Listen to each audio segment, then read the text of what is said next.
各位朋友大家好，今日同大家又繼續 update 扭轉人生嘅組合啦，咁樣。因為首先睇下港交所先啦，今日咧就升咗啲，咁但係整體嚟講咧都係仲輸緊0.67，係啦。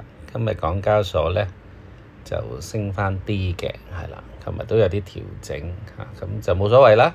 咁啊唔上唔落，我哋都係繼續持有啦，除非佢上升20%或者下跌20%，咁我哋先至咧會再做個調倉嘅。好，咁咧就我哋睇翻嗱，同 Bitcoin 有關嘅三星區塊鏈咧，反而就哇今日唔錯喎，應該升到2.91係咪應該係咯？哇，升咗3.65喎。咁啊，整體呢個係有升喎，升咗1.42，不過唔緊要，到時升咗20%，我哋先至去再搞佢。好，咁我睇翻咧，金融賭場就跌得金啲啦，咁啊輸咗3.44%，係啦，咁啊跌得最急就係 Robinhood，咁啊即係所以就係升得多啊跌得多就係咁啦，咁但係去同佢搏命咧，咁一定係波幅比較大噶啦，唔緊要，係啦，如果真係跌咗20%咧，我哋就再趁低吸納啦。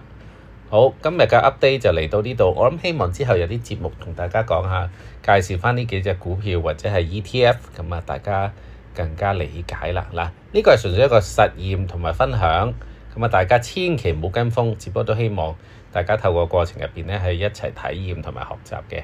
好多謝各位，同埋希望一個叫有系統嘅模式去投資。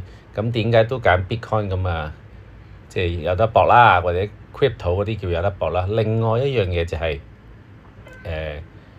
嗰個 Robinhood 嗰啲，覺得你就算因為我未必真係揀啱個行業，咁但係當個炒風犀利，個行好熱切，即係可能而家係炒啲金屬啊、稀土啊，炒呢個黃金啊，炒呢個 AI 啊咁樣，但可能將來係炒其他嘢嘅喎，可能會唔會炒石油咧？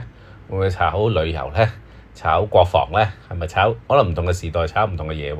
咁但係如果我參與交易所或者係參與一啲大嘅證券嘅公司嘅平台，咁炒乜佢哋都係收手續費啫嘛，咁就可以咧減少咗避免咧揀錯行業股票嗰個風險啦，就係咁樣。只要佢一日都係最大嗰幾間係啦，大家炒股票都係用嗰啲平台。港交所港股都喺港交所，美國嗰啲就喺紐約交易所啊，喺Nasdaq 啊咁樣。咁呢啲繼續存在，佢地位不變咧，咁始終個市差，佢始終都會上翻嚟噶嘛，始終會旺翻噶嘛。咁我哋又咪可以做翻呢方面嘅趁低吸納、趁高沽出嗰個操作咯。咁呢個就比較係機械式嘅，係啦。咁我就用20% 作為每一次嘅調動嘅一個標準啦。咁就比較簡單啲嘅。